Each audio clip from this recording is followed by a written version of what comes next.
走路的时候呢，手不能抬得太高，也不能放得太低，要恰到好处，这是规矩，知道了吗？知道了。继续吧。等一下，刘嬷嬷，我们这都练了2个时辰了，这早就过了饭点了，我们现在又累又渴的，能不能让我们先吃点东西啊？不可以。什么时候你们练好了，我觉得合格了才能休息。继续走吧。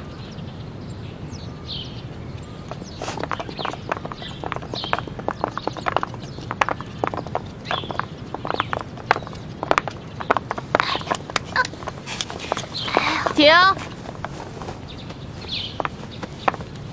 易欢，谁让你坐下的？刘嬷嬷，我的脚破皮了，我走不动了。那你也先向本嬷嬷请示啊，怎么能擅自休息呢？刚才我都说了，这是违反宫规。这也算违反宫规啊？当然，在这个宫里，只要是做宫里不允许的事，说宫里不允许的话，全都是违反宫规。你知道去年的秀女里面有一个擅自喂了太皇太后的胭脂鱼，后来那个鱼胀死了。知道这个宫女怎么样了吗？怎么样了？哎呀，她可是被活活饿死了呀！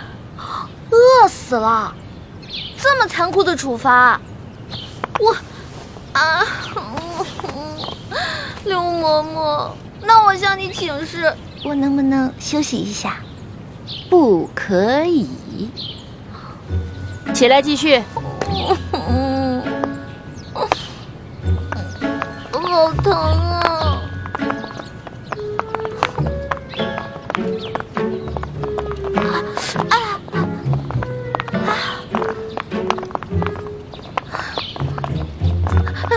刘嬷嬷，怎么了？我脑袋痒痒，能不能挠挠啊？准。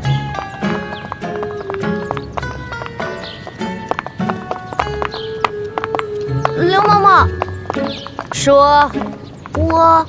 我想，对不起啊，您肯定是那种通情达理的人嘛，不可能不让我打喷嚏的，是不是？下回憋住嘛。你哪儿那么多废话呀？赶紧走。哦。嬷嬷，你又怎么了？就这么一会儿，你举3次手了？不是您说的吗？有事之前必须举手请示啊。什么事儿说？我想放屁。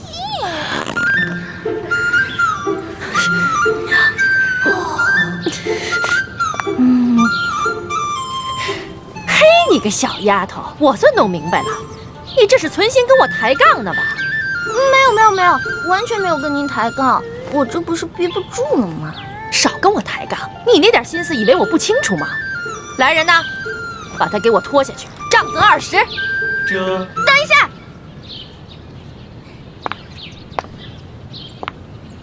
刘嬷嬷，您可知道吏部尚书丁大人啊？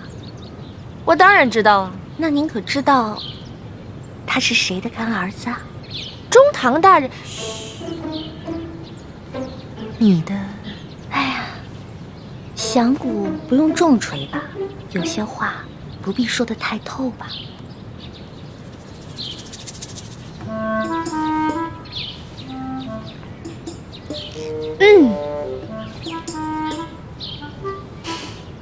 算了，我就看在你脚磨破皮的份上，放你先去休息一会儿吧。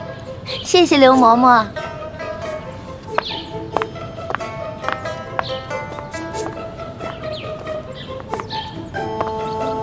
继续练呐。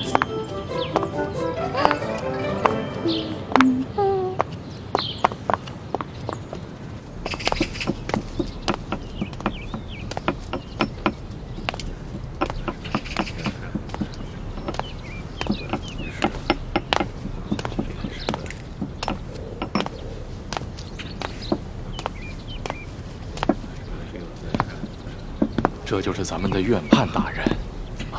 院判大人，你就是新来的李太医。晚辈李建清，望院判大人多多关照。这年纪轻轻就能到这太医院来当值，想必一定有过人之处吧？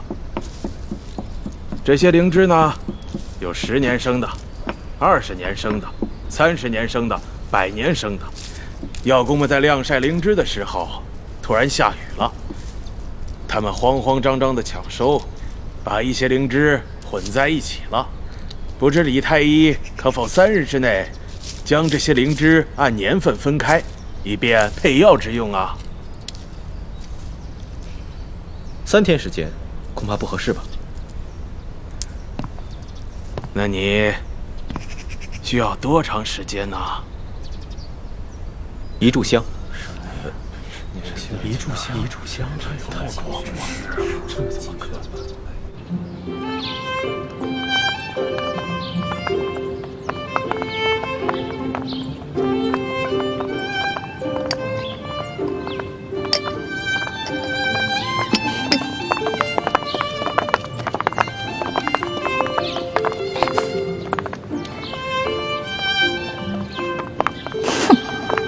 自己坐着，有吃有喝的，却让我们饿着肚子受累。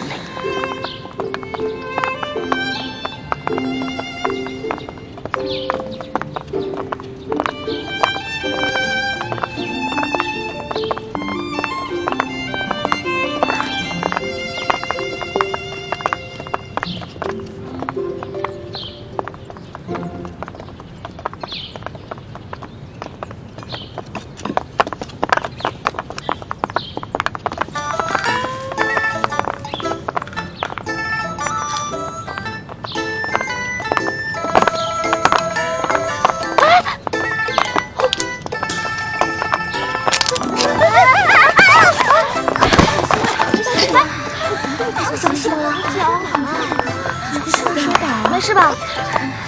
没事。你们3个怎么回事啊？啊，不好好练习，在这捣什么乱呢？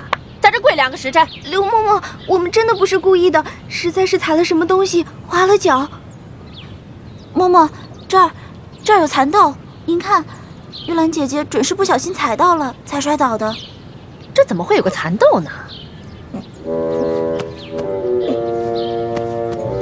你怎么了？说话呀！啊，我刚刚噎着了。好端端的，你为什么噎着了？刚才口水没倒过来，一下子噎着了。口水没倒过来呀？这个周围全都是你嘴里的蚕豆味儿了，还想蒙我？手拿过来。我什么都没有。手拿过来。我真的什么都没有。啊，刘嬷嬷。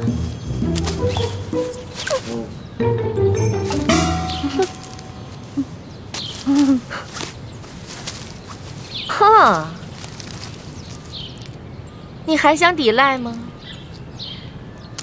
看来我不给你点教训，你是真不知道什么是公规呀。来人呐，等一下。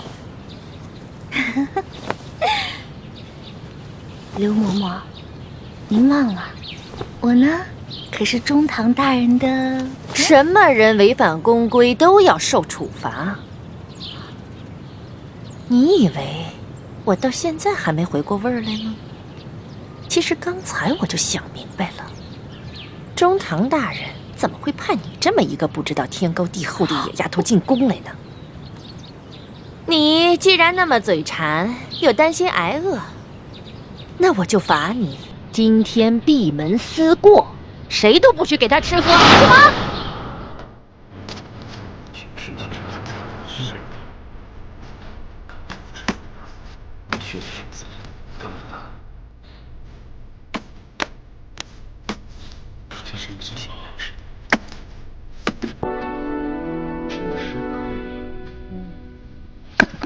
轻轻的，这是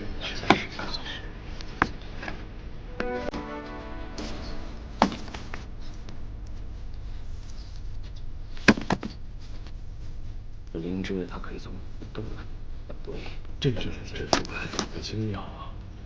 宣判大人，晚辈已将灵芝分好，请大人检视。对呀，确实啊，这电视不是一件容易的事情呀。年纪轻轻，有如此造诣，实属不简单呐。晚辈不过是班门弄斧，日后还要仰仗大人多多关照。好，有真才实学，不骄傲。李太医前途不可限量啊！哈哈哈哈哈哈！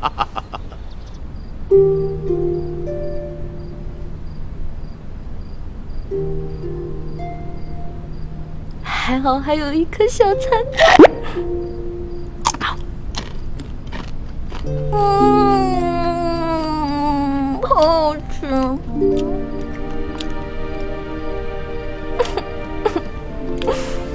但是还是好饿呀，我要饿死了，饿死人了，饿死人了！喝点水顶顶饱吧。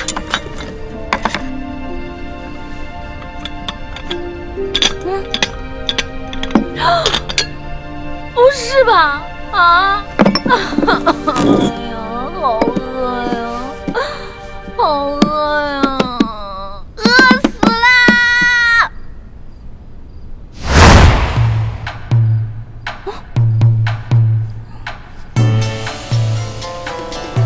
烤鸭。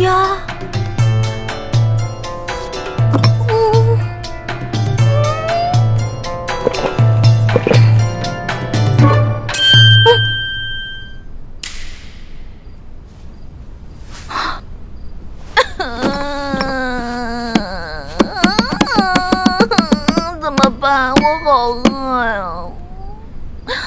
这才进宫我就要饿死了，也不知道猪哥哥找没找到龙小弟。龙小弟啊，你在这宫里的位置到底高不高啊？能不能帮我压住刘嬷嬷呀？哎呀！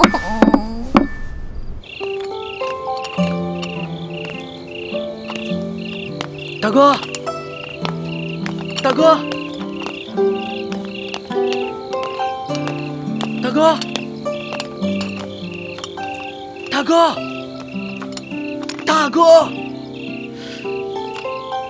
不是约好了在这见面的吗？人呢？会不会是刚进宫找不到路啊？哎，不对不对，他那么聪明，怎么可能呢？难道是出什么事了？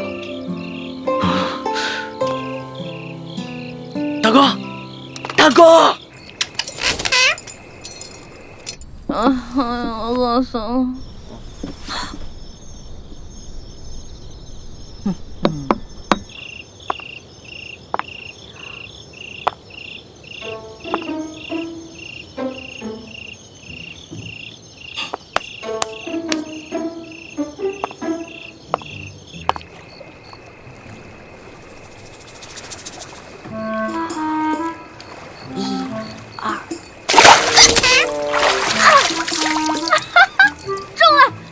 今天晚上有生鱼片吃了，耶！走着，走了，生鱼片。太太爷，太太爷，太爷，太爷！嘿，吓死我了！哎呦，原来是你这个鬼东西在这装神弄鬼啊！吓我一跳！太太爷，你还说是不是？行，看我怎么教训你！哼，让你知道我的厉害！嗨，你师傅没教过你吗？祸从口出，被我逮着了吧？走！哎呦，哎呀，进宫就要少说话，多做事，知道吗？不要像我一样叽叽喳喳的，聒噪。不许再说了啊！哎呀，喂，不是吧？我没杀你啊！不是我杀的，不是我杀的！哎，你醒醒，你醒醒！不是吧？我把你给憋死了！啊，我不是故意的啊！要不然我给你念《金刚经》超度吧。对不起，对不起，对不起，对不起啊！咱们储秀宫里喂了几年的鹦鹉，居然不翼而飞了。养在池塘里的锦鲤也少了一条。说吧，谁干的？知道吗？嬷嬷，玉兰让回秀禾，昨晚出去。玉兰、荣慧、秀禾，你们出来。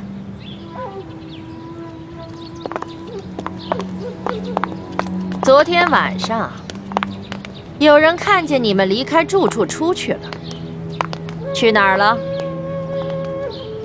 秀禾妹妹半夜要小姐，夜里黑，她一个人害怕，我和荣慧陪她去的。只是去小姐，那有没有在回来的路上，顺便偷个鸟、抓个鱼什么的？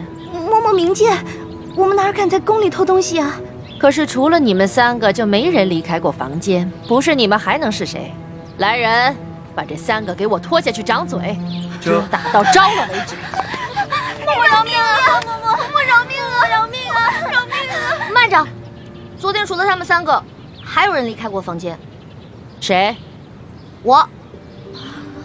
你？我昨天不是罚你闭门思过吗？你居然敢偷偷跑出去！是啊，我闭门思过了。我一天没吃没喝，但是我总得拉撒呀。其实我早就怀疑你了，只不过是因为没有证据，我不便发问。这批秀女里边就属你胆子大，准是你昨天饿了一天，又打起那鱼鸟的主意了吧？哎，你有什么证据证明我拿了你的鱼跟鸟呢？捉贼得拿赃啊！我有没有冤枉你呢？我自然会查清楚的。不过这储秀宫呢，夜里会落锁，外人进不来，里面也出不去。我还就不信了，你能把那鱼骨头和鸟毛一块儿给吃了？来人呐，给我搜！哼，老东西，我就不信你能搜得到。对不起啊。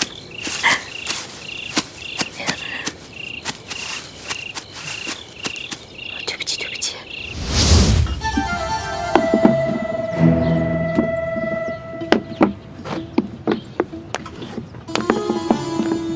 刘嬷嬷，没有。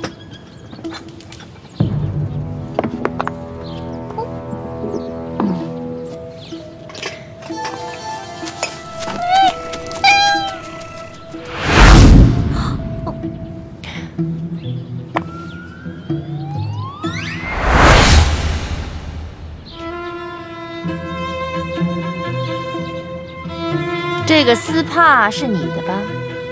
人赃俱在，还想抵赖吗？您看看，您看看，这被发现了。不过是这样的，昨天晚上啊，我是路过，我就看着这只鹦鹉想偷吃那条鱼，我就想着赶紧制止啊，我就拿我那个丝帕往他脸上一捂，没想到他就死了。到这个时候了，你居然还这么嬉皮笑脸的跟我口吐妄言呢！本来我今天就想打你20大板的，看你如此顽劣，胆30。哎，等一下！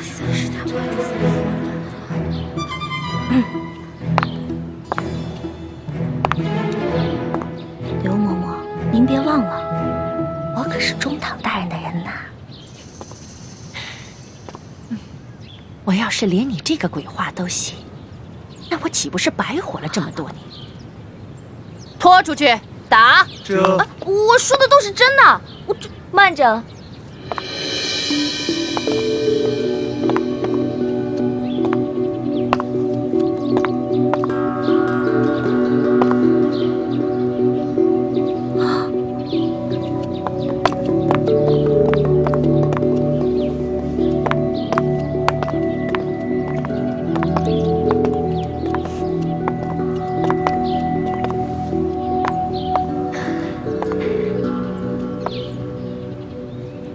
刘嬷嬷，可否借一步说话？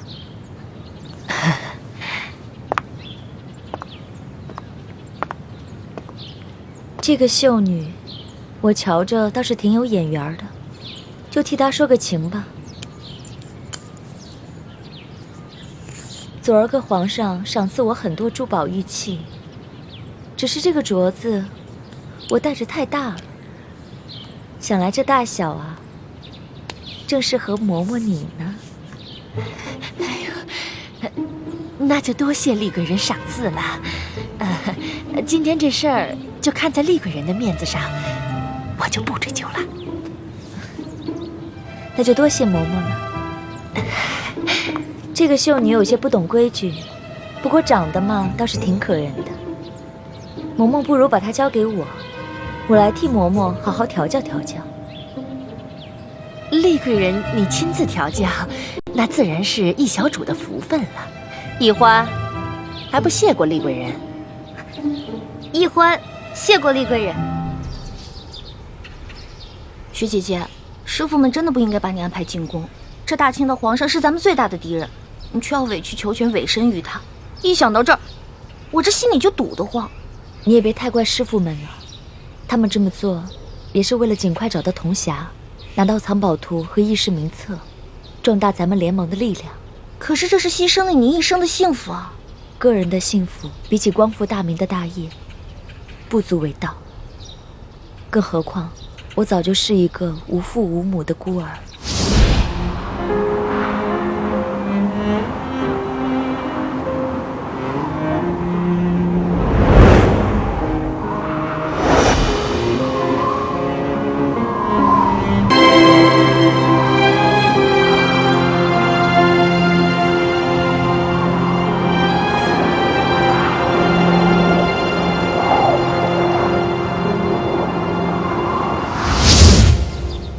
如果不是六师傅收养我，我可能早就冻死在冰天雪地了。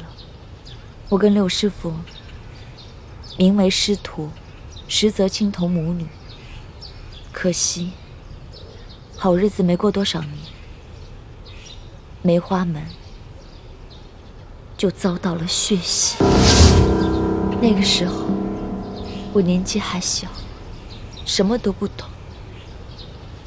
六师傅告诉我，那些杀手全都是清廷的走狗，凡是不归顺清廷的武林门派，全都遭到了血洗。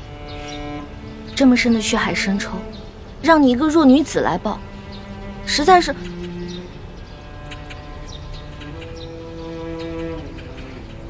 我都不知道说什么好。你跟我还不是一样吗？咱们明珠谷长大的孩子，都是同样的命运。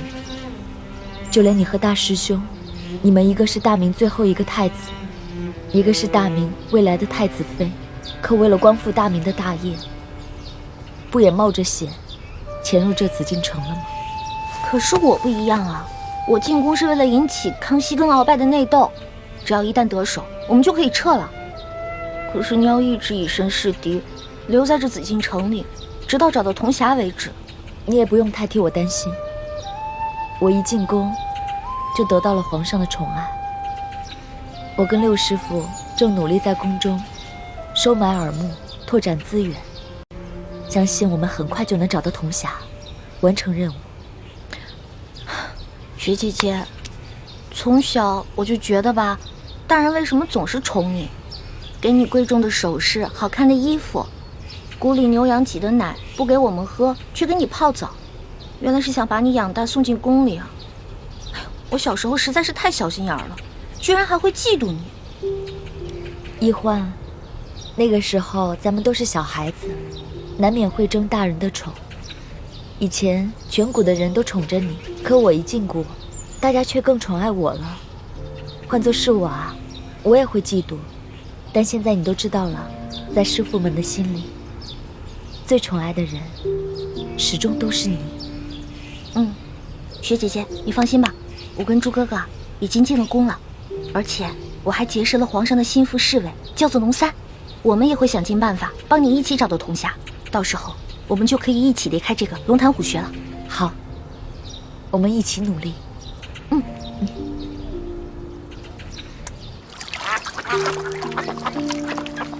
雪姐姐，你看我这个好看吗？走得还真稳。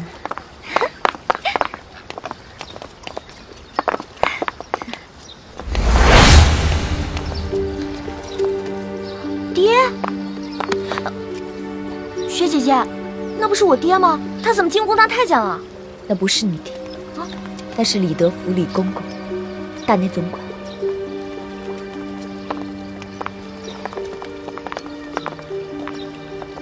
厉贵人吉祥。李公公安好。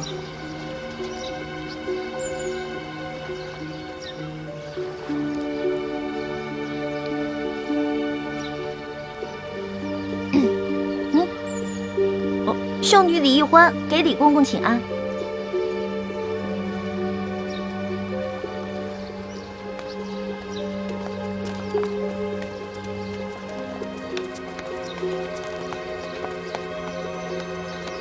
薛姐姐，你没骗我吧？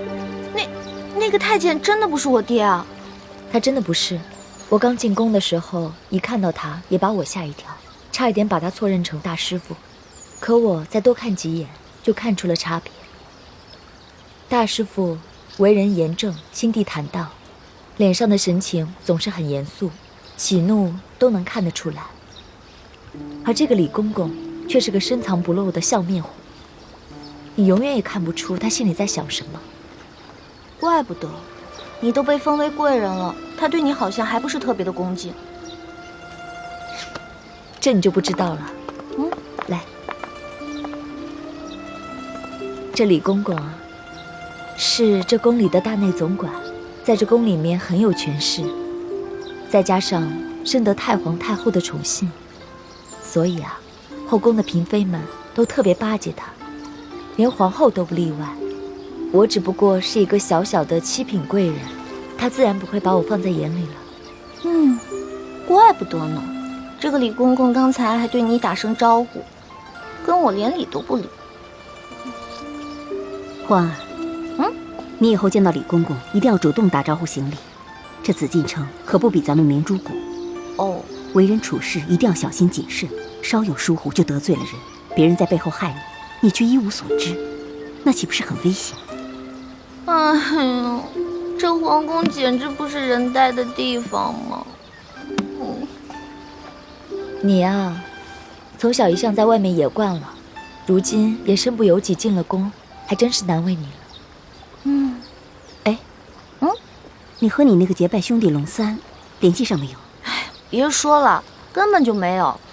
我们这个刘嬷嬷简直不是人，我根本就没有机会逃脱他那些眼线，我只好让朱哥哥帮我去联系了。那就希望大师兄能够联系到龙三，让这个龙三在皇上面前帮你周旋，这样你还能安全一些。不然以我现在的身份，也保护不了你。薛姐姐，六师傅，放心吧，我现在已经知道这皇宫的厉害了。我发誓，我绝对不会再让薛姐姐、六师傅跟朱哥哥为难了，我绝对不会再给你找麻烦了。你说的话我们可不敢相信，但愿吧，但愿啊你能老实一点。皇祖母吉祥。得了，不必拘礼，皇后来坐吧。谢皇祖母。你们都退下吧。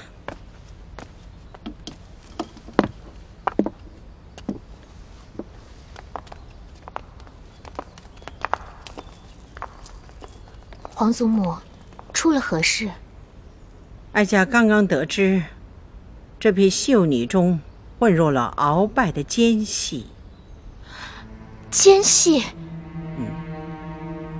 哀家是警告过他，以为他会收敛，没成想他更变本加厉了。哀家要是不给他发威，看来他真是把哀家当成一个没有用的老太婆了。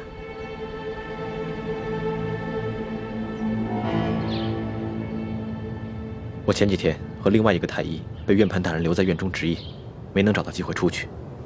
这几天夜里，我悄悄潜入御花园，每次等到半夜，都没能见到龙三。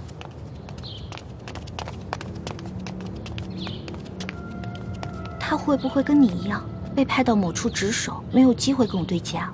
你这个结拜兄弟龙三到底是什么身份？我问了那么多人，都没有人听说过有一个叫龙三的御前侍卫。不是。嘘。他跟我说的，他不会骗我的。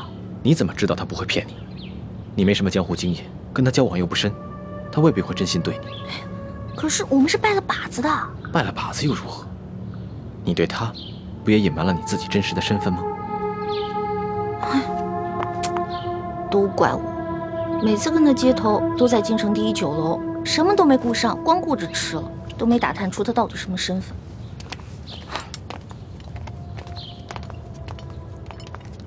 这个龙三，肯定是宫里的人，究竟是不是御前侍卫，就很难说了。这紫禁城里住着上万人，不见得人人都互相认识。我再找人四处打听打听吧。我让雪姐姐和六师傅也帮我打探打探。从昨天开始，康熙那个小色皇帝就开始挑选秀女侍寝了。他一旦选中我怎么办啊？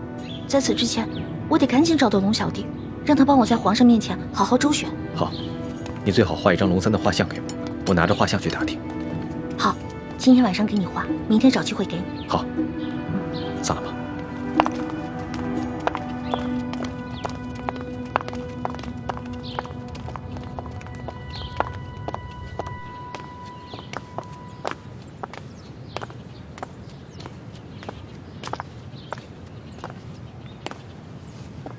太皇太后，秀女富察荣惠觐见。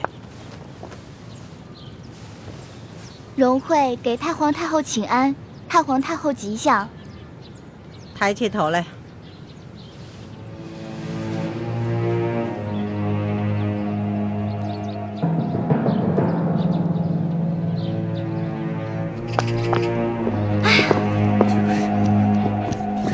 是吗？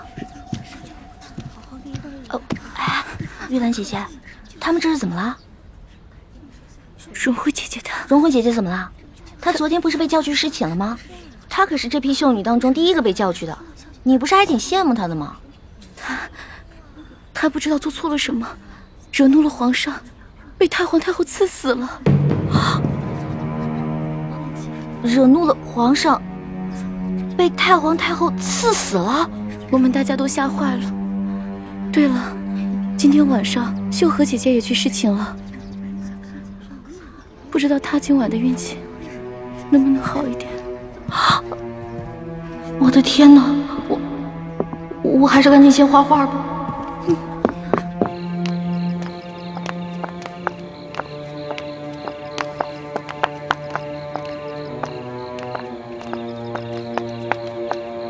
哎，朱哥哥，哎，康熙那个小皇帝简直太无情了，刚刚临幸完荣惠，一转眼就不认人了，任由太皇太后就把他给杀了，真是伴君如伴虎。也不知道雪姐姐以后会怎么样。所以，我们要尽快想办法找到龙三。龙三的画像呢？啊，全是。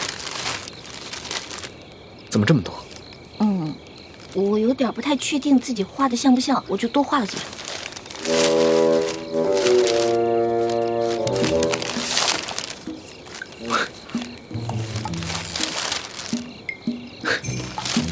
你这画的都是龙三？对啊，这张鼻子像，但是眼睛有点小。这张呢？这张眼睛画大了，下巴又不对。这张下巴像，可是眼睛有点小。这个眼睛还行，但是脸盘子有点大。哎，反正都还差不多，你自己看吧。环妹，以前在谷里上课的时候，就叫你认真一点，你就是不听。现在知道后悔了吧？哎呀，好了好了，别说我了，这时候批评我也没用啊。看来，我还是去御花园碰碰运气吧，看看能不能找到龙三。你去吧。好。传皇上口谕，宣秀女玉兰侍寝。妾玉兰，谢皇上恩典。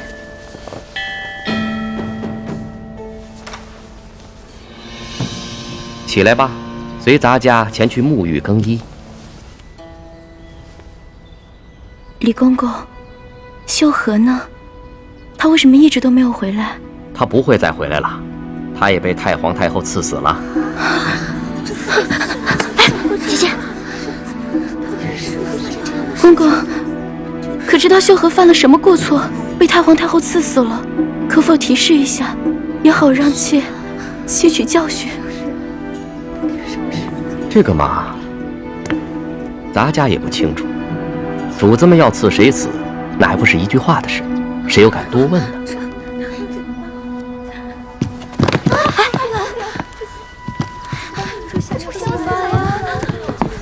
玉兰不会有，真后悔，早知道我就不进宫了。真像我这样。龙小弟啊，龙小弟，我要是再找不到你，恐怕我也顾不上什么执行任务了，只能一个字：小弟莫忧，溜了。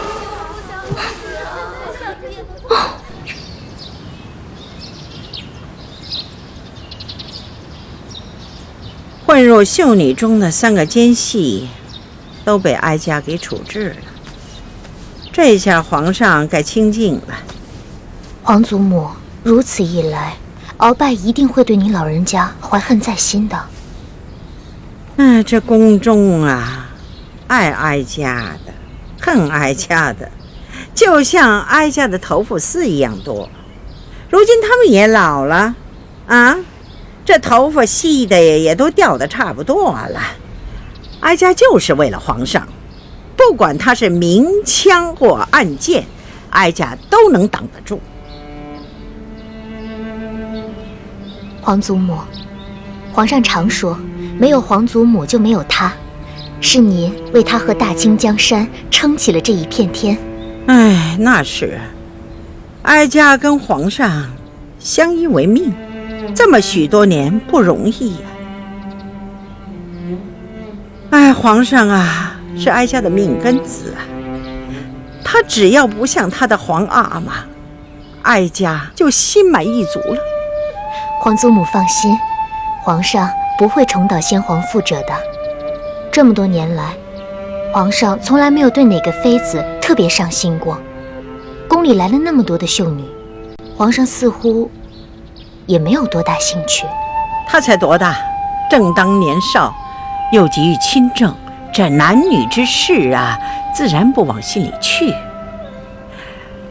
当他的朝局一稳定，那可难说了。你看他的皇阿玛遇到那董鄂妃的前后，判若两人呢。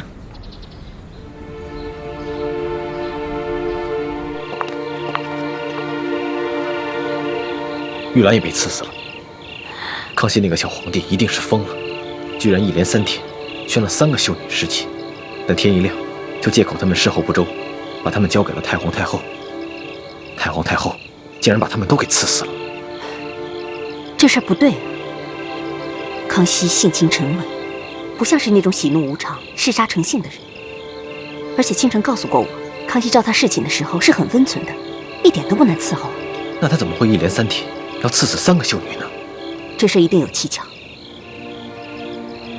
可惜我和清晨想了很多办法，都没有找到龙三。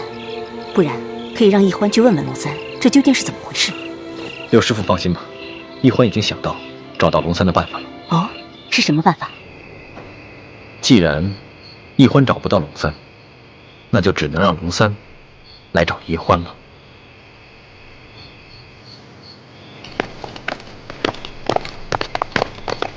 纳赛，哪儿呢？那儿。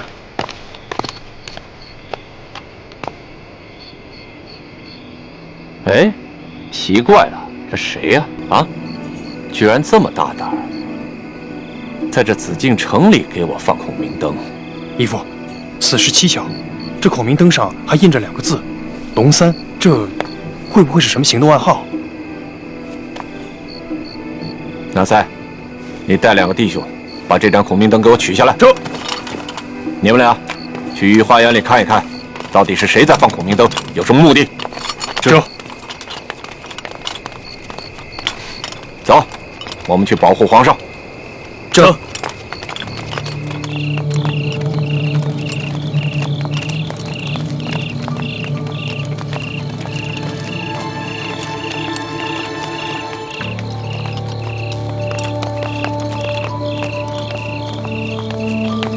皇上还没有就寝吧？皇上正在批阅奏章。我也要见一下皇上，有劳公公帮我通禀一下。好，左大人，请你稍后。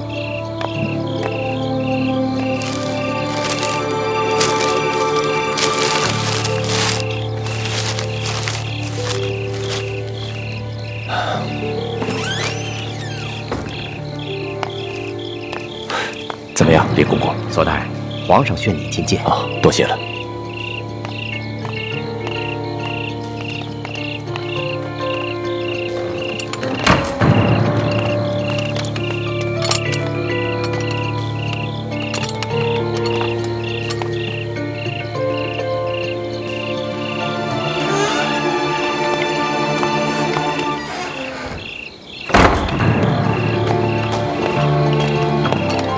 皇上有旨，撤回御花园搜查的侍卫。从今天开始，如果再发现像今天晚上这样的孔明灯，一律直接上报，不许私下议论，违旨者斩。这。左大人，皇上这道旨意到底有何深意啊？当奴才的，不要随便的猜测圣意，按旨办事。老奴失言了。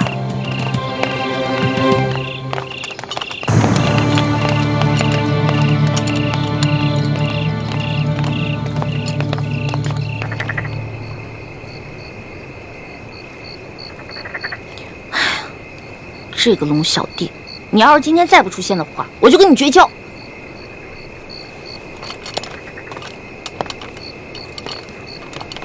大哥，大哥，大哥，大哥，大哥，大哥，大哥！我呀，龙小弟。大哥，你怎么变成了个女的呢？我呀，我是易欢的妹妹，易愁。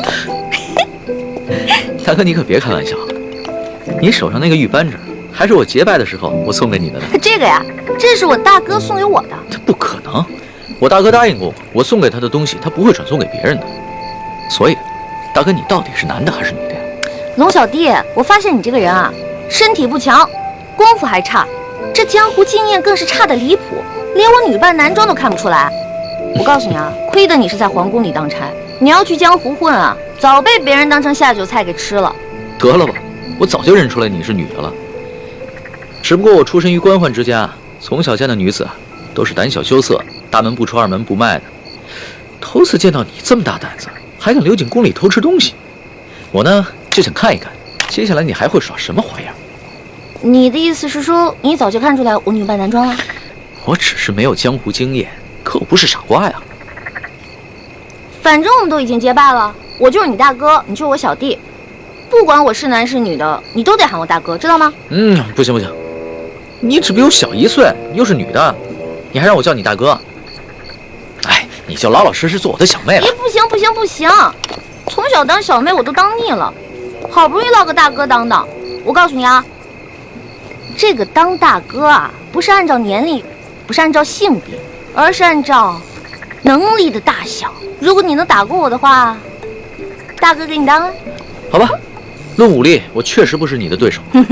哎，可是你穿的这一身女装，让我叫你大哥，我真的是叫不出口。要不然，我叫你大姐。我呸！大姐多难听啊！大哥大哥大哥。哎，不行不行不行不行，大哥，哎，这样吧，我叫你老大好了。行吧，只要你承认我比你大就行。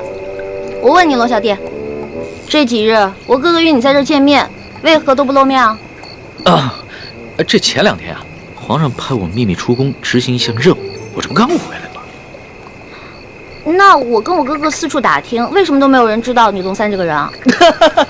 老大呀老大，还说你江湖经验丰富呢。哎，你看看这宫里边宫女、太监、侍卫加起来上万人，那有些人在宫里边生活了一辈子，还不能全认识呢，这有什么好奇怪的？听你这么说，好像是有点道理。我大哥是不是跟你说了？其实我就是鳌拜。嘘，咱们找个安全的地方说。走。哎，你慢点儿。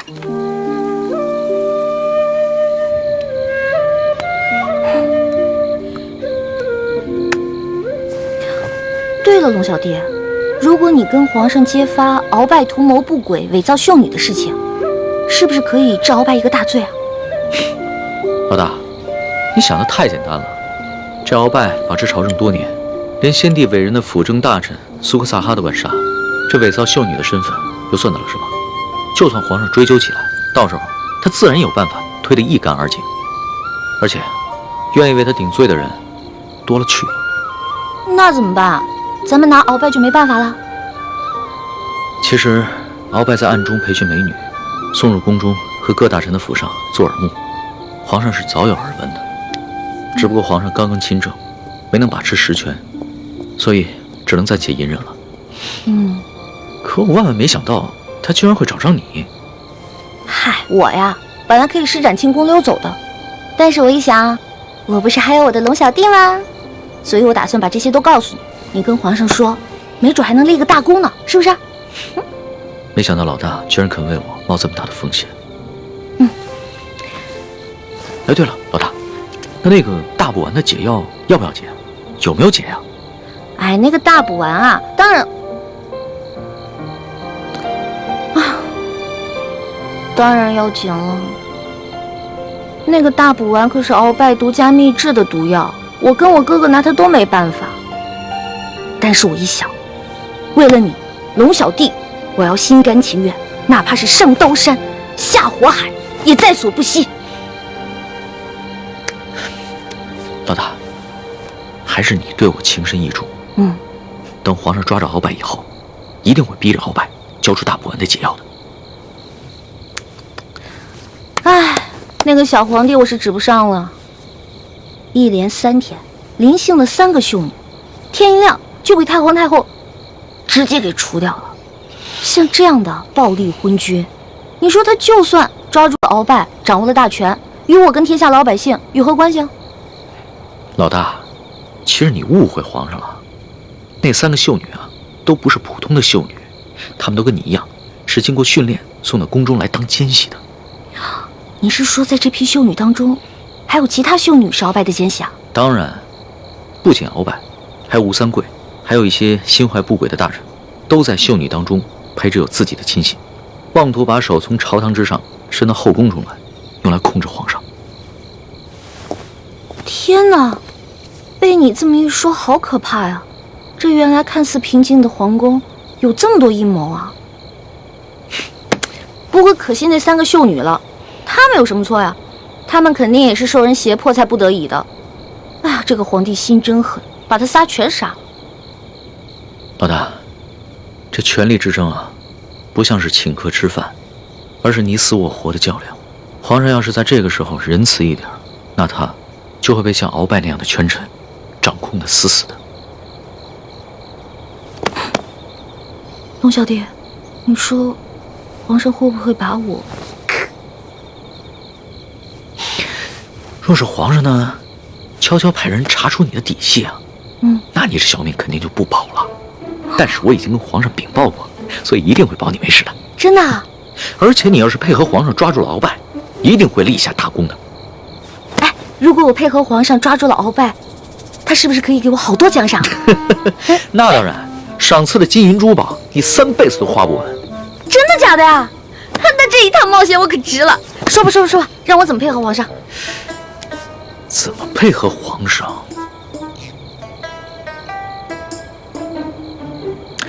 既然鳌拜如此希望你邀得胜处，那我们不如来一个将计就计。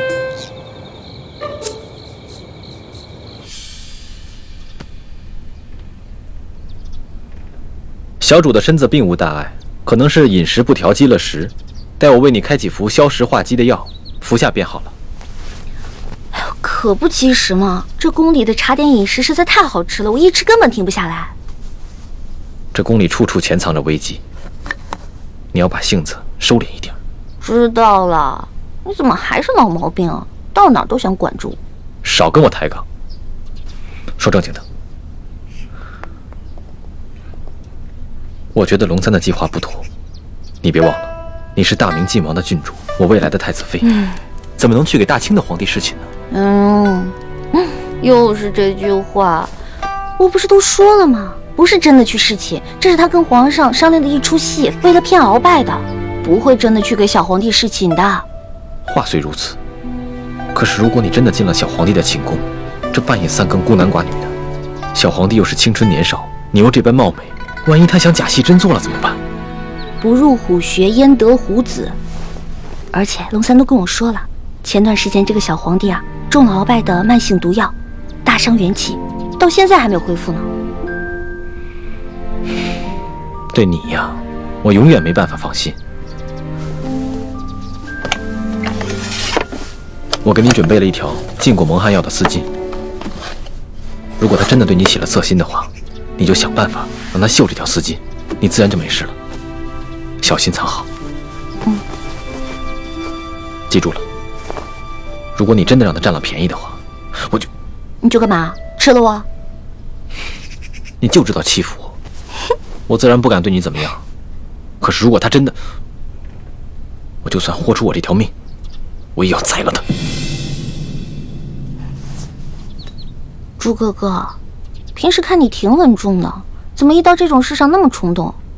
你看我，平时虽然很任性，但是这种大事上绝不糊涂。放心吧，而且我有轻功啊，就算我遇到什么危险，我可以逃掉啊。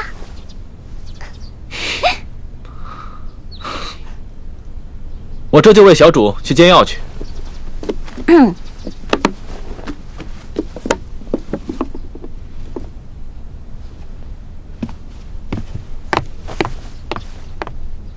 哇，这么厉害！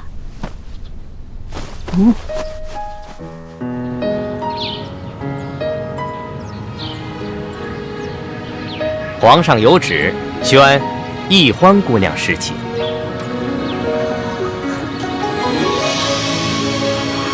臣女易欢，谢皇上恩典。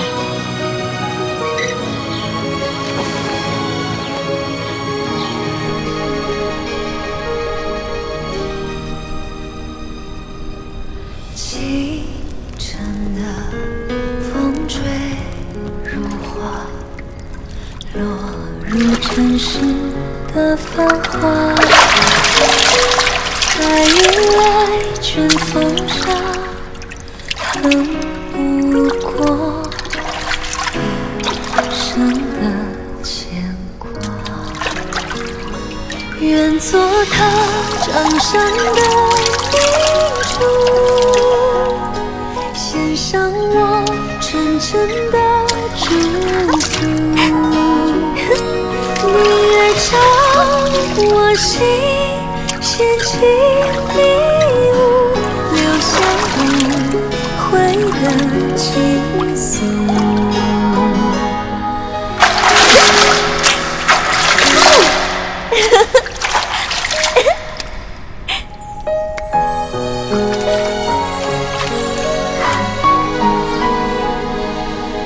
李公公，李公公，我要换的衣裙在哪儿啊？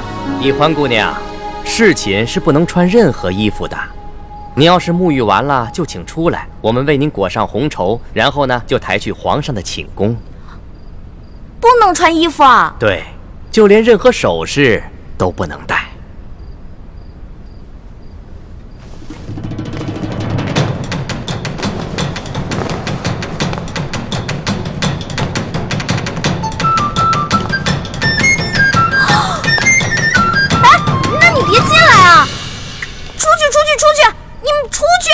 不行，必须由我们亲自给你裹好红绸，顺便检视一下易欢姑娘的身体皮肤状态，看看有没有突发的瑕疵，以防止易欢姑娘夹带其他的物品。那哪行啊，男女授受不亲。要不这样，你们先出去，等我穿好了叫你们。敬事房太监主要负责皇上和后宫所有嫔妃的房中之事。易欢姑娘入宫之后，难道就没有学习过吗？学是学过了，但我现在不是还有点不习惯吗？这。哎，你们！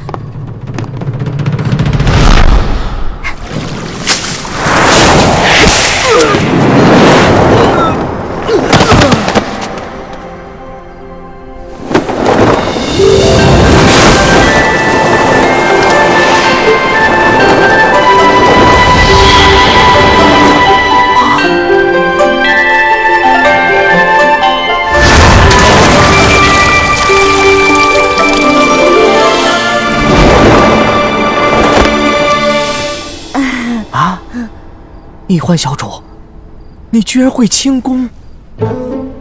我爹啊是武将，所以从小呢，我跟他学过一些。哦，公公啊，我也知道这宫里的规矩啊不能破，但是有的时候，咱是不是可以商量一下？我进宫之前呢，我爹给我留了许多提己钱，明天我好好重谢3位公公，怎么样？好吧，那只此一次啊，下不为例。知道了。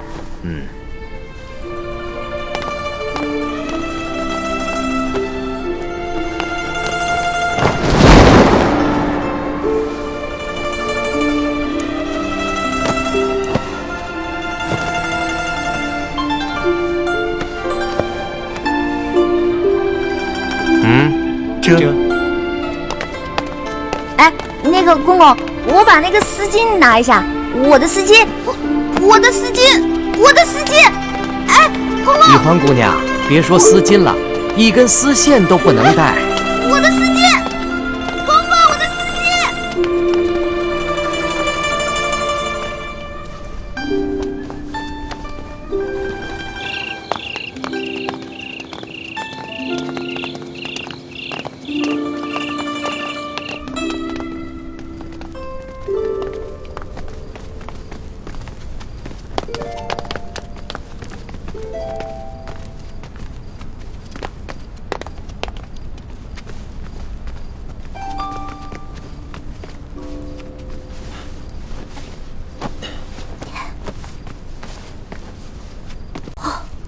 易欢姑娘啊，一会儿皇上可就来临幸你了，可千万不要忘了之前学过的规矩哦，好好的侍奉皇上。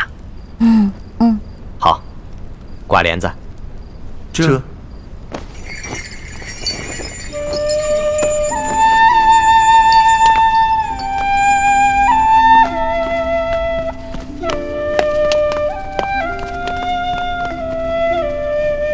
原来这就是皇帝的寝宫啊！也不知道龙小弟究竟和康熙那个小皇帝说好了没有？朱哥哥给我准备的丝巾没有了，万一这小皇帝临时起了色心，假戏真做了，那可怎么办啊？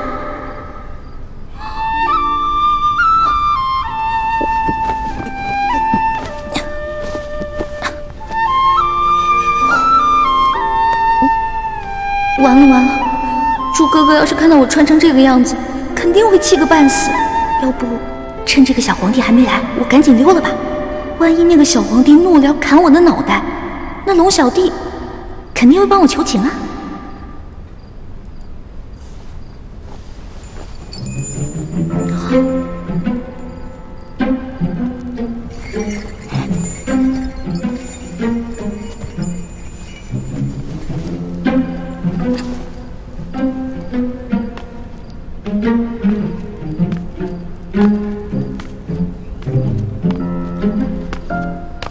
你要去哪儿啊？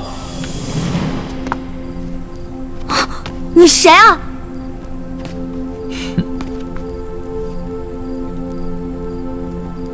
除了朕，还能有谁啊？你是皇上？你是皇上，为什么要戴面具啊？朕喜欢在临幸后宫嫔妃之时，玩一些有情趣的小游戏。臣女易欢叩见皇上。皇上万岁万岁万万岁！起来吧，这里又没有外人，不必那么拘束。谢皇上。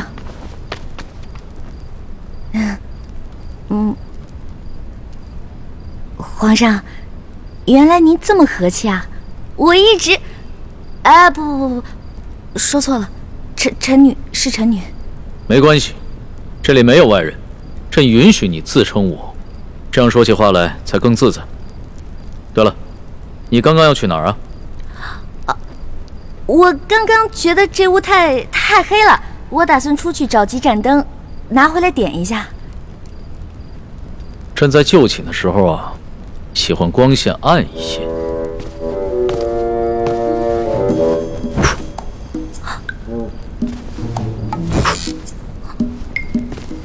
皇上！您别把最后一盏灯也吹灭了，我怕黑。别怕，有朕。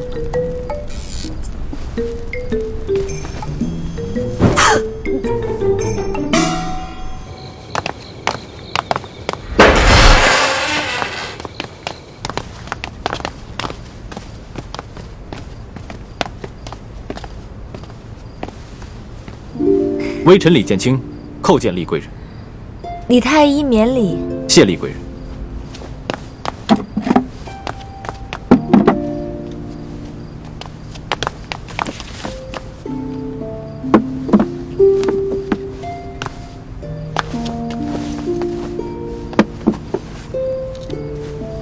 有劳厉贵人。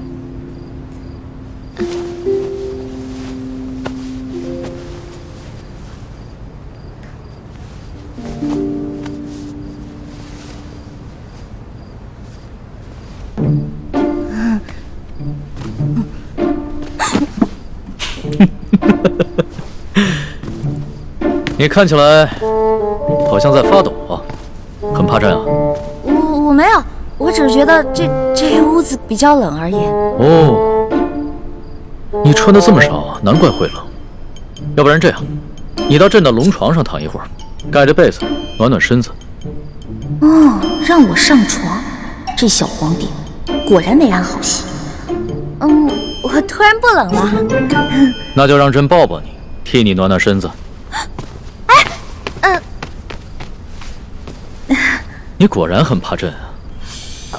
可是朕听龙三说过，你的胆子一向很大，你在他面前提起朕来，那可是从来都不怕的呀。皇上，我不是怕你，我就是怕你离我太近了。咱不是说好了的吗？朕和你说好了什么呀？不是我跟您说好的，是龙三跟你说好的。您忘了，咱们这次只是将计就计，您假装宠幸我，为了博取鳌拜的信任啊。今天晚上的事情是假的，不是真的。朕确实是和龙三定下了这条将计就计之策。只是这漫漫长夜，何苦虚度？咱们也不必演戏了，就让朕真的信了你。再说了，这全天下又有哪一个女子不想做朕的女人呢？